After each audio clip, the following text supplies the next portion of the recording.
Hello there, folks. So I support the expansion of ULEZ because of the environmental benefits of it, but I completely accept poorer people, in the short term at least, will be affected if they have non-compliant vehicles. And I would hope the scrappage scheme is expanded further to help those people out of difficulty. That being said, one thing I cannot stomach is hypocrisy when it comes to the gulf in treatment between rich and poor. That brings us on to the subject of private jets. It turns out 17,000 private jets took off or landed within the Greater London area in the past year, something I was completely unaware of until Green Party London Assembly member Zack Polanski absolutely hammered Sadiq Khan for his seemingly indifferent attitude towards it. Let me be clear about this. I quite like London. I grew up there and I work there. But there can be no doubt, with almost entirely unaffordable property and hideously high rents, the divide between rich and poor is growing at an alarming rate. And people like myself have been forced out of the Greater London area into the likes of Essex or Bedfordshire, Cambridgeshire, etc., to get onto the housing ladder. So when a Labour mayor is asked the question, which is such an easy open goal, especially with the backdrop of the ULEZ expansion financially affecting the poor more than anybody else, it's rather dismal to see him not hitting the back of the net. So let's just take a look at this, because it's quite interesting. Morning. We are in a climate emergency and people are more aware of the need to consider the flights they take and opt for low carbon alternatives if they can. Every sector of the economy must cut its emissions if climate catastrophe is to be averted. Aviation is no exception. In fact, it's high-emitting sectors like this that must be making the biggest changes. A recent study estimated that private jets are 5 to 14 times more polluting than commercial planes per passenger and 50 times more polluting than trains. They are also used by an incredibly small number of people, usually the most privileged people in our society. Those users are in a position to make choices for or against our planet. I was surprised that the Prime Minister took private jet trips costing the taxpayer almost £500,000 in just over a week last year, churning out toxic emissions. Last week he took a private helicopter to Southampton and back to visit a pharmacy, a journey that would have taken him an hour and 15 minutes each way by train. This is not the action of a net zero leader. The UK tops the league table for private jet journeys in Europe, with a flight taken off every 6 minutes in 2022. These private jets are the preserve of the super rich and have increased in numbers in recent years. This needs to be rapidly reduced if we're serious about tackling climate change. Frequent air travellers should consider firstly whether a particular journey is needed at all, and if so, to take the lowest carbon options wherever possible. In Europe, high-speed train connections exist on 70 to 80% of the top 10 most popular private jet routes. While I have no powers to regulate private jets or air travel more generally, I can and have objected to expansion at London's airports, as it would increase the number of flights at a time when we should be encouraging people to take more sustainable alternatives. For private jet users, including the Prime Minister, there are always lower carbon alternatives. If he feels those alternatives are not acceptable, he's in the fortunate position to be able to fund the infrastructure needed to get people where they want to go in a more sustainable way. Thank you.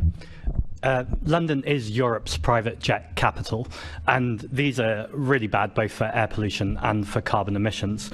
In fact, if someone flies to the south of France and back on a return trip, they are emitting more carbon, or can be emitting more carbon, than an average Londoner in an entire year. Now, 17,000 private jets landed in the GLA area, took off and landed in the GLA area last year alone, so that's not even including Gatwick, Stansted and Luton. Now, I've heard you condemn the Prime Minister, and I agree with that entirely, but would you condemn all private jet use?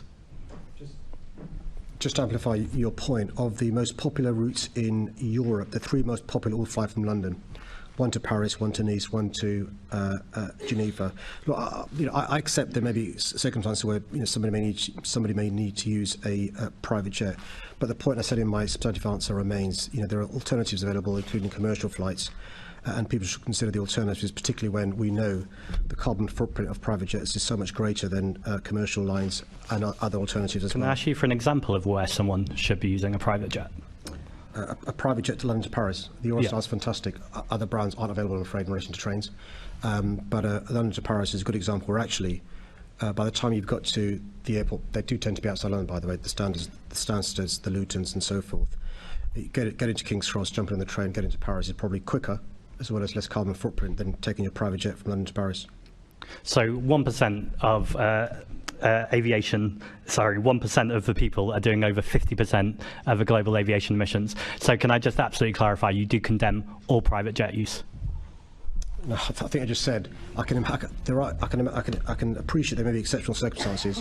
What would be an exceptional circumstance? I mean, if we're condemning the Prime Minister, that's a fairly important job, and I agree with that. What would be the exceptional circumstance where someone needs to take a private jet rather than take the Eurostar, for example? Well, there could be exceptional circumstances because of a time of day where the person's got to get to a destination for something that can't be met by commercial airline. So the time of day is more important than the climate emergency? Well, we're given hypotheticals, for example. Well, no, it's not hypothetical. Yesterday, the scientists said that we're going to breach 1.5 degrees. That's not hypothetical. So why should anyone be using a private jet use when we're in a climate emergency? And we're rightly asking people to change their travelling habits in London. Should we not be asking the super rich to change their habits and not use private jets? Yeah, I think the question is, am I in favour of banning private jets? And the answer is no. What I'm saying is there are nearly always alternatives, but I can envisage a scenario where there may not be an alternative to a private jet. It should be exceptional, but I'm not in favour, as indeed you are, of closing airports down and banning private jets. I'm very clear that we need a just transition around aviation, but this isn't even about airports. This is about the wealthiest 1%. Now, Mr. Mayor, you do lots of measures around tackling poverty, and I support those. Free school meals, for instance, excellent. But you very rarely talk about tackling the wealthiest and the richest. We're in a cost of living crisis. It should not be difficult for a Labour mayor to say, I condemn the use of all private jets. Why won't you do that? I've been quite clear in my answer. I'm happy to read it out again in relation to my views on the use of private jets, what I'm unwilling to do. I think you've been very clear that you stand with the 1%, Mr. Mayor. What I'm very willing to do is to explain why I think private jets shouldn't be used where there's alternatives. And clearly, from the answer I gave, there are lots of alternatives to private jets. I've even gone as far as to talk about the difference between using a private jet in relation to carbon footprint and using a commercial airline. I'm not in the same place as you are, and I respect your views, which is to close all airports down and ban private jets. That is not my view, but I would ban private jets within a second. I've heard you very clear. The answer is very clear. The 99% of Londoners will have heard the Mayor's answer very clear. Thank you. Ouch. Oof. Oh dear. So let me be clear about this, right? So Khan said in his initial answer he has no power to do anything about private jet usage within the Greater London area. But that shouldn't prevent him from fighting to gain such power, because it simply cannot be right. Poorer families are being charged £12.50 a day, or will be, with the expansion of ULEZ, charged £12.50 a day, to drive their old banger around London. But private jet users can come into the Greater London area as often as they see fit. Again, this is not a criticism of the ULEZ policy itself. I believe that's important. Very important. But it's just another Labour representative being completely oblivious to how things look to their bread and butter voters. Because time and time again we have seen them courting the floating voter or centrist or slightly right of centre Conservatives, taking their core voters for granted, relying on the Conservative Party eating itself alive. I get it, this is how electoral politics works. But my God, it really exposes how crap this two-party system really is.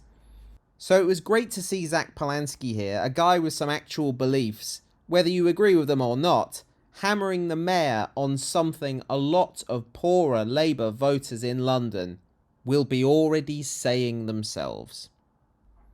The poor cannot keep picking up the tab for absolutely everything. Thanks for watching.